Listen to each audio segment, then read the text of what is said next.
bem, estamos aqui para uma conversa super interessante sobre conflitos com a professora e psicanalista doutora Selma Genzani, que também é coordenadora do curso de pós-graduação em gestão de conflitos.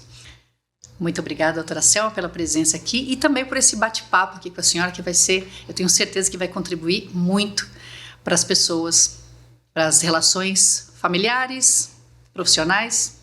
Olá, Kátia, muito bom estar aqui com você também. Muito bom. Doutora, eu queria começar com a senhora, porque o que eu tenho notado, principalmente eu visito bastante LinkedIn, eu estou bastante ali fazendo pesquisas, né? Porque eu acho que é um local, o ambiente de trabalho em si, é um local onde a gente passa a maior parte do tempo e da nossa vida no ambiente de trabalho. E nesse ambiente, como há muitas pessoas, há sempre muitos conflitos e a tendência da pessoa, do indivíduo, é também se vitimizar no ambiente de trabalho, se vitimizar com relação às relações com o chefe. Então, muitos desses temas o que eu faço se eu sou obrigado a trabalhar nessa empresa, que agora, assim, o termo que as pessoas gostam, que está em hype, é assim, ambiente tóxico, pessoa tóxica, né? Como que a senhora vê essas relações? Como que a senhora pode trazer, assim, o que eu poderia fazer para conviver nesse ambiente tóxico, com o meu chefe tóxico, com essa sensação de vitimismo? Como é que o indivíduo pode lidar com isso? Realmente é um ponto, né, que atrai muitas pessoas, não só para os nossos cursos, como para a terapia, né? Porque justamente, né, Kátia, o que acontece, que nós falamos sempre no curso, é que onde há seres humanos, há conflitos. Então, nos ambientes de trabalho, nas ruas, dentro de casa, etc. Há sempre conflitos por todos os lados. E o que acontece é que a pessoa sempre tem uma atitude, geralmente, de se colocar como vítima de uma situação. É sempre o outro que é tóxico. Nunca se olha para o lado da própria pessoa para ver o que está acontecendo. Então, nós levamos muito para isso, para a parte do autoconhecimento na lida com a questão dos conflitos, né? Então, aquele que não se vê, não se conhece, vai ter muito mais dificuldade de lidar com as situações do dia a dia. E nós falamos justamente muito em lidar com os conflitos, lidar com os problemas, porque não há um ambiente perfeito.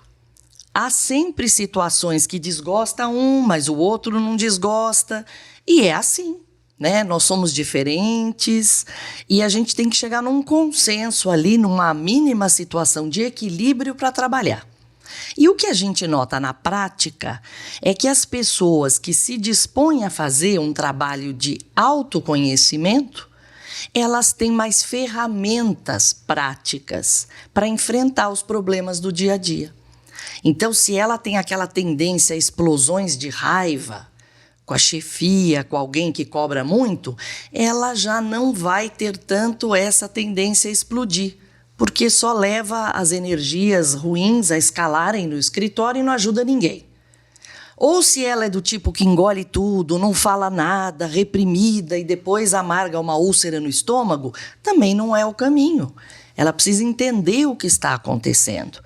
Então, essas ferramentas da psicanálise integral, da trilogia analítica, ajudam muito a pessoa nesse sentido, a lidar, a ver como ela pode manusear aquele problema, como ela pode se envolver com aquela pessoa ou deixar de se envolver negativamente, para melhorar o ambiente à volta, né? Senão, ambiente ideal, perfeito, não existe, né? Já tem que tirar isso também da cabeça.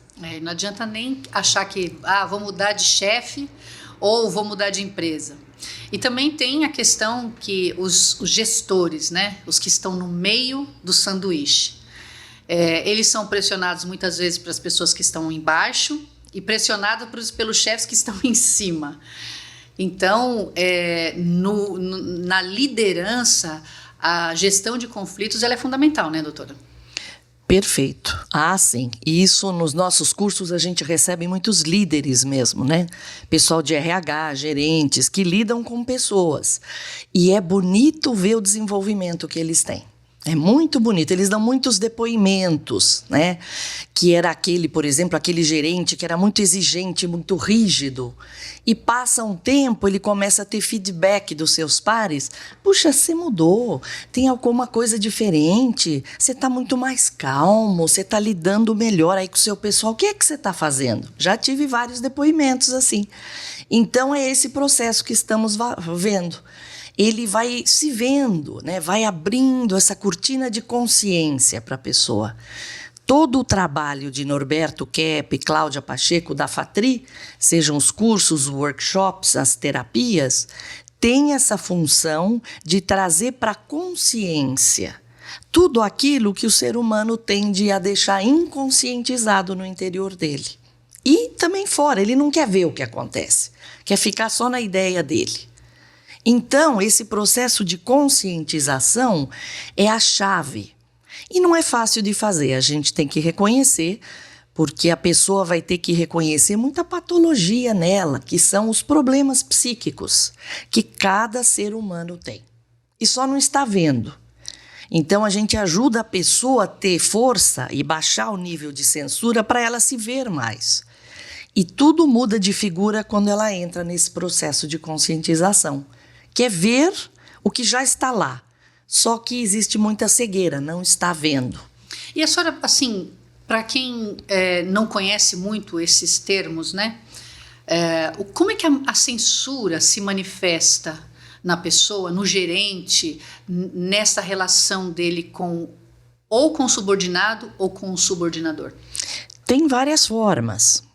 Por exemplo, tem a pessoa que acha que só porque ela está num cargo de mando, de ter mais poder que os outros, ela é perfeita.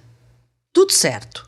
Tudo que ela fala é lei e ela não pode ser questionada. Aliás, a gente vê chefes de Estado aí pelo mundo que tem esse tipo de conduta. Então, essa é uma doença que nós chamamos de megalomania, mania de grandeza. Como eu tenho um poderzinho, eu estou ali arrasando em cima dos outros, né? Já sei mais, a lei é minha. Teomania, até nos casos mais graves, a mania de ser assim, poderoso como um deusinho. Então, isso é evidente que não é bom numa empresa e em lugar nenhum. Em casa, um chefe de família que age da mesma forma, o todo-poderoso que sabe tudo, não vai aproximar filhos, vai afastá-los dele, né?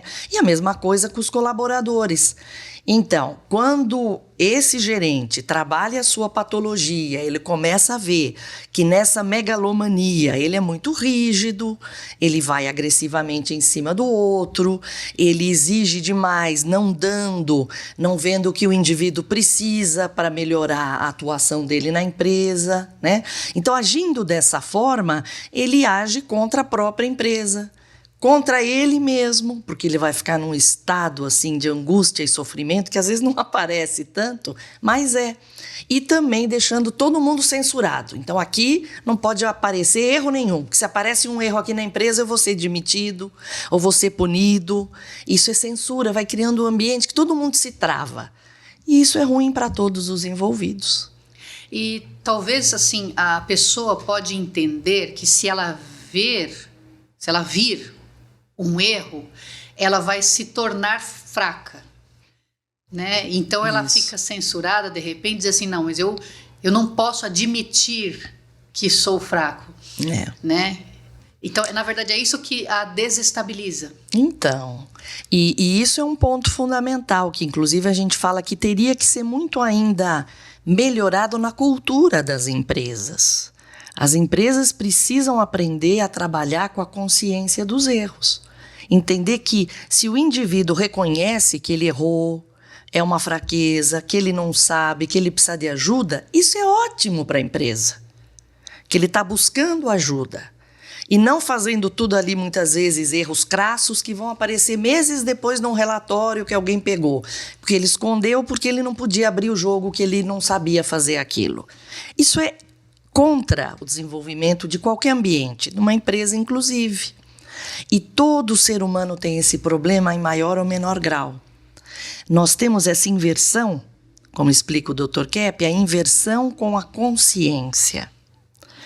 Nós achamos que reconhecer um problema, ver um problema, ter que lidar com o problema é ruim. Todos nós temos isso, menor, maior grau. É melhor esconder. Parecer que está tudo bem, né? Uma aparência. E isso é muito contraproducente, né? Então, uma conduta ruim, errada, tem que ser brecada, mas não a consciência que essa conduta traz. E isso faz uma diferença total, e a gente ensina muito isso nos cursos, especialmente o nosso que lida com os conflitos. A consciência dos problemas tem que ser cada vez mais aberta, para cima, maior. E as condutas erradas vão ser controladas dessa forma. Porque quando você passa a ter consciência que você é egoísta, que você quer tudo para você, a vida girando em torno de você, quando você tem consciência, você já se manca disso. A sua atitude prática já vai mudar. Então, quando o gerente lá já percebe que ele é rígido, ele quer ser mandão, ele é megalômano, opa, a próxima vez que ele tiver que atuar com o colaborador, ele já vai Ele mesmo se mancar. Ele vai notar que isso não está bom, estou afastando o meu colaborador. E isso vai mudando a cultura e o ambiente do dia a dia da empresa. Porque o ser humano tem muita censura, muito medo de ver suas falhas. É uma inversão, isso nós trazemos desde criança, do berço, reforçado pela criação dos pais, e a nossa humanidade está assim. Eu vejo muito, doutora, até mesmo, pegando o que a senhora falou agora sobre a aparência, né? A pessoa que confunde o brecar uma atitude ruim com brecar a consciência da própria má intenção. E existem muitas técnicas, né? Muitas pessoas que falam sobre autoconhecimento e que têm a ideia de que o autoconhecimento é só o lado positivo, evidenciar o lado positivo. E muitas vezes usam técnicas para disfarçar aquelas más intenções, esse egoísmo, né? Então ensinam as pessoas a fortalecer a máscara. Como que, assim, o curso de gestão de conflitos e toda essa bagagem que a senhora tem, como que a senhora vê essa diferença entre esse autoconhecimento, gerir o conflito de uma forma só de aparência, com o verdadeiro gestão de conflitos? Esse das aparências tem pernas curtas, né? Não vai muito longe. Porque uma hora tudo aparece, né? A verdade vem à tona de um jeito ou de outro, né? E aqueles elementos numa empresa que são mais sinceros, procuram falar mais a verdade, mas não falar a verdade acusatória, não falar a verdade para agredir o outro. Não é essa a tônica. Ser sincero, falar a verdade para ajudar o outro, para ajudar o ambiente, né? Então, trazer afeto para o ambiente empresarial. Precisa ter muito afeto, porque ambiente que tem muita competição, um quer passar por cima do outro, a promoção do outro, a crítica daquele. Então, entender que como time, todos crescem juntos se todos fazem esse processo de serem mais sinceros, mas não só para competir com o outro, para pôr ele para baixo, mas erguê-lo. Então, isso é um diferencial muito importante também. Que o ser humano, Kátia, tem na essência dele amor, afeto. Nós somos feitos assim, né? A imagem e semelhança do Criador, nós temos o afeto, o amor, que é a bondade, a verdade e a beleza no nosso interior, a estética. Então, veja, nós, de uma forma até intuitiva, estamos sempre voltando, querendo voltar para isso. É aquele paraíso que ficou para trás, é aquele bem-estar que a gente quer alcançar. E isso vale para a nossa vida, para a vida em casa com as pessoas e no ambiente de trabalho. Se você leva afeto através da verdade para ajudar o outro, essa energética vai dominando o ambiente.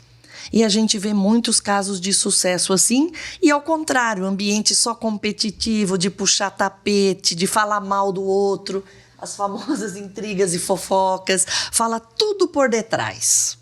Frita a pessoa. Na hora de, numa reunião, trazer a verdade para ela, olha, o seu problema está aqui, nananã, você não está fazendo isso bem, aí não fala. Então isso é horrível. E olha, não é horrível só para quem está sendo fofocado, né? O alvo da fofoca. Esses que fazem o mal sem perceber são também muito prejudicados. Por quê? Porque eles estão indo contra a própria essência. E nós nunca vamos poder nos dar bem indo contra a nossa essência original.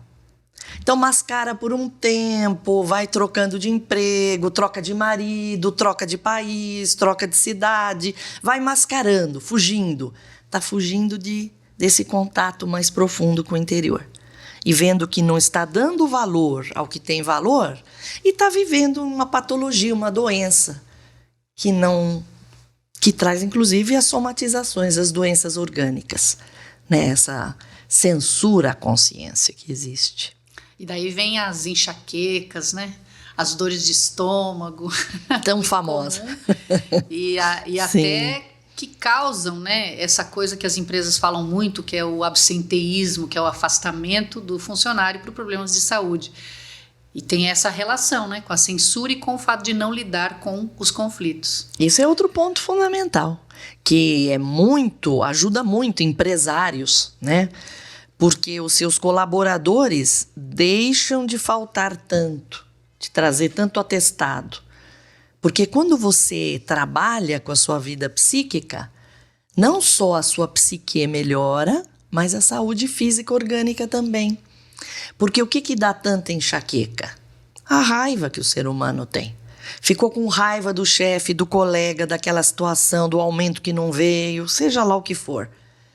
Essa raiva, muitas vezes nem percebida, não sabe bem do que foi, está inconscientizada, mas começa a vir já aquela enxaqueca.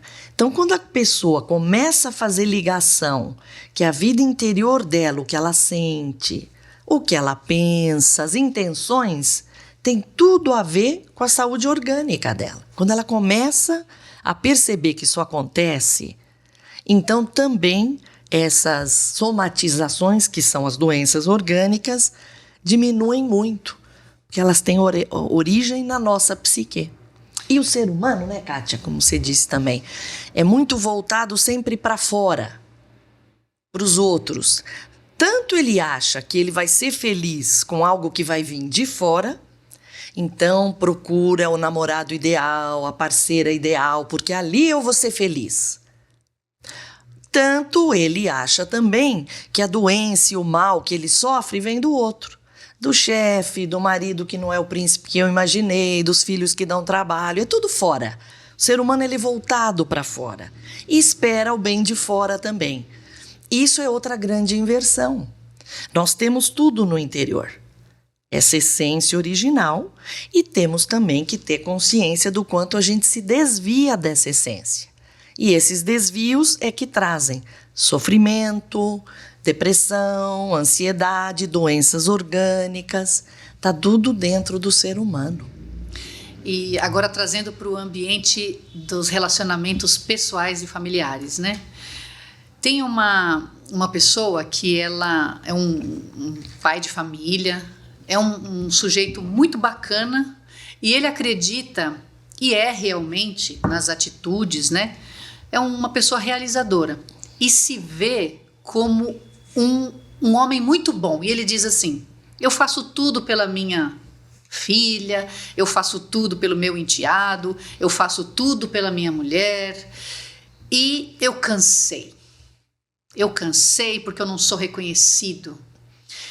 E nessa dinâmica apareceram algumas doenças físicas, né? Gastroenterológicas. Inclusive eu ouvi até a doutora Cláudia falando num outro programa sobre as doenças gastroenterológicas. Mas ele não consegue fazer a conexão de que ele também tem algo dentro dele, embora a própria prática mostre que ele é uma pessoa boa de fato, é realizador de fato, é trabalhador de fato, pensa de fato na família. Mas a questão é, que existem tantas doenças psicossomatizadas nele? Qual que é, né? Como é que a pessoa lida com isso, doutora? Então, pelo que você está dizendo aí, parece que é o caso de uma pessoa que não dá o devido valor ao bem que existe, ao bem que ele faz, ao bem que existe, né? E muitas vezes isso, a pessoa fica esperando o reconhecimento do outro. Ela faz o bem esperando o retorno. E sabe, a gente não deveria nunca pensar dessa forma. A gente deve fazer o bem porque vai de acordo com a nossa essência. Então, não é assim, privilégio nenhum o indivíduo ser bom. É o que ele deveria ser. Então, se ele está fazendo o bem na empresa dele, na casa dele, para a esposa, etc., e ele não é reconhecido, o problema é do outro que não reconhece. Agora, ele tem que olhar para ele e não está reconhecendo também e achando que vale a pena. Porque só o bem vale a pena. E quando que ele... Porque a questão também acho que fica na cabeça de muita gente. Quando é que eu estou sendo bobo e quando é que eu estou sendo bom? Muitos pensam isso, mas essa não é outra grande inversão que existe? Achar que ser bom é ser bobo. Se eu for bom, os outros vão se aproveitar de mim. E não é assim. O indivíduo que é bom, ele não é bobo, ele percebe melhor as coisas. Ele vê o valor dele ser bom. E ele faz o bem para o outro, mesmo sabendo que o outro até às vezes despreza. Mas ele sabe que beneficiando o outro, ele está se beneficiando. Sabe essa dialética de Cristo? É o que a gente aplica, porque é a coisa mais verdadeira que existe, né? O grande mestre psicólogo ensinou tudo. Faça o bem, ele falava. Se o outro vai reconhecer ou não, é problema dele. E isso entra um pouco naquela dinâmica, né? De o copo meio cheio ou o copo vazio. Melhor o copo meio cheio, ou seja, a pessoa pensa, não, eu vou fazer o bem até um certo ponto, que é o copo meio cheio. O copo transbordante é aquele, quanto mais bem eu faço para o outro, mais o meu copo transborda de bem. Acho que essa é uma dinâmica interessante que a gente não tem muita consciência disso, mas é isso exatamente que a senhora falou. O bem não esgota, desde que você aceite e fique nessa linha e persista, né? E não só as casas, como as empresas, como as cidades, o planeta precisa disso. Maldade está aí por todo lado, porque muita gente vê vantagem mesmo em dar golpe, levar vantagem, pôr o outro para trás, vê vantagem na maldade. E na inversão, a questão é essa, o indivíduo vê uma vantagem onde ela não existe, mesmo que ele não perceba na hora. E esse ponto que a senhora tocou da inversão, doutora, eu sinto que é um dos pontos mais importantes, acho que do trabalho do Dr. Kepp, entre outros, porque a gente costuma fazer aquelas perguntas, mas por que eu bebo por quê? Bebo para ser feliz. Ou eu como porque eu como porque gosto, mas a gente não consegue chegar no ponto crucial de dizer assim, como é que você reconhece que mesmo a sua sensação trazendo um prazer para você, na verdade ela não é boa? Mas a gente sente que é bom, a gente acha que a gente pensa que é bom. E isso vai levando a gente para uma como se fosse uma engrenagem interna que vai girando e que vai levando a gente cada vez mais próximo do precipício. Isso, vivendo a inversão e achando que está tendo vantagem, né? Você falou, por exemplo, na comida. Então, a gente deveria comer para viver. Na inversão, o que a gente faz? Vive para comer. A razão de viver é o prato do dia seguinte, da noite, por exemplo, né? Então, esse tipo de inversão é muito mais comum do que se imagina. Nós somos seres psíquico-espirituais. Basicamente, nós somos transcendentes e nós já vivemos na transcendência, percebendo ou não. Esse mundinho material aqui, ele é reduzido. Nós vamos viver aqui um tempinho, né? 50, 60, 70, 80, alguns 100 anos. E depois é a transcendência, Lá é só sem o corpo, né? Mas aqui nós já estamos também na transcendência. Então, tudo que a gente faz e o que a gente tem interesse aqui, a gente está plantando para essa transcendência ser melhor. O que é melhor? Mais próxima da nossa essência, portanto, mais próxima do Criador. Então, quando se vive muito só para o mundo material, o sensorial, os prazeres, a comida, o sexo, o dinheiro, né? A glória, as viagens, etc., o fun, o prazer, está perdendo tempo. É lógico que tudo isso é bom e é necessário. Descansar, passear, comer, tudo bom, é tudo divino, mas é a dosagem, a quantidade. Se você vive só nessa dimensão, ela é muito reduzida, você está perdendo o maior. Está perdendo a dimensão transcendente, que é essa que a gente está falando aqui hoje. Conscientizar os seus problemas para poder viver esse bem maior que existe. Senão acaba sendo uma grande perda de tempo. Esgota nela mesma, né? Pois é. Então, mais um ponto que é interessante, que eu estava falando a respeito desse pai de família, mas a gente também vê, né, doutora Selma, que existe muitos conflitos, principalmente atualmente, onde as relações hierárquicas entre pais e filhos aí parece que também se inverteu, né? Como é que a senhora nota isso hoje na... Olha, os lares, as casas são verdadeiros campos de batalha, muitas vezes a gente vê, viu? E isso dói no coração, né? Porque é um ambiente onde na base existe afeto. O casal se uniu por afeto, tem filhos por afeto, é um movimento natural da vida, não é? Mas existem tantos problemas, tantos conflitos que eu noto que a psicanálise integral ajuda muito na lida. E aí tem vários aspectos, né? Então, por exemplo, os filhos são muito parecidos com os pais, né? Como brinca, né? O fruto não cai longe do pé. Então, os filhos são espelhos, eles dão muita consciência para os pais.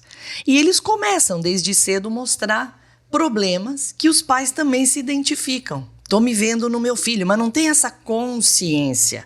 Estou me vendo no meu filho. E briga com o filho, quer exigir, coisas assim, né? Às vezes com muita agressividade, ou às vezes desiste. Não vou lidar com isso, é demais para mim. Então é tudo censura isso. Tanto quanto é rígido demais, ou quando deixa a coisa acontecer, é censura, é não querer lidar com o problema. Então, mais cedo ou mais tarde, a bomba estoura realmente. Não funciona bem assim. Então, os pais, de novo, que fazem o processo de autoconhecimento e vão se vendo, eles conseguem lidar melhor com os filhos. Mesmo na adolescência, aquela fase que é difícil para todos, né? Isso acontece. E justamente, por exemplo, na fase adolescente, que o ser humano quer se libertar, seguir as vontades dele, ele é que sabe, os pais não sabem de nada, e desrespeitam e atacam os pais. Tem inveja dos pais. Os filhos têm inveja dos pais. Por que os pais representam? Sabedoria, afeto, foi quem ensinou, foi quem pôs no mundo, alimenta, né? É claro que há problemas em muitas famílias, mas no geral é isso. É um elemento assim de base da existência que os pais representam.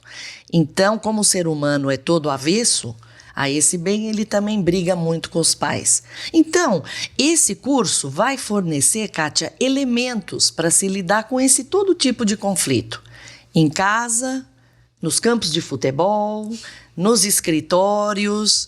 E então, eu acho que vale muito a pena o pessoal procurar conhecer mais. E, bom, então, para conhecer mais esse curso, eu fiquei sabendo que a senhora vai fazer uma aula experimental, né? Uma aula gratuita, aberta, para que as pessoas possam ter um primeiro contato com essa ciência maravilhosa, que é a ciência da trilogia analítica. E como é que elas fazem, então? Quando é que vai ser essa aula aberta? Isso. Como é que elas fazem para se inscrever? Então, vocês vão ver que nós temos muito material já do curso aí nas nossas plataformas da FATRI, nas faculdades trilógicas. Essa aula aberta nós vamos fazer no dia 12 de agosto para pessoas que têm interesse em conhecer mais sobre o conteúdo desse curso. psicopatologia, patologia social, metafísica, espiritualidade, artes.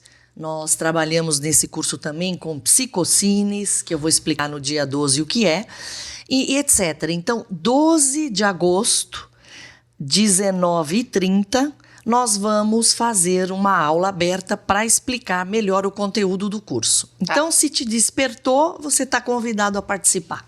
E nessa aula aberta, a senhora vai explicar o programa do curso, o tempo, tudo entre isso. Outras coisas. Exatamente. Muito bem.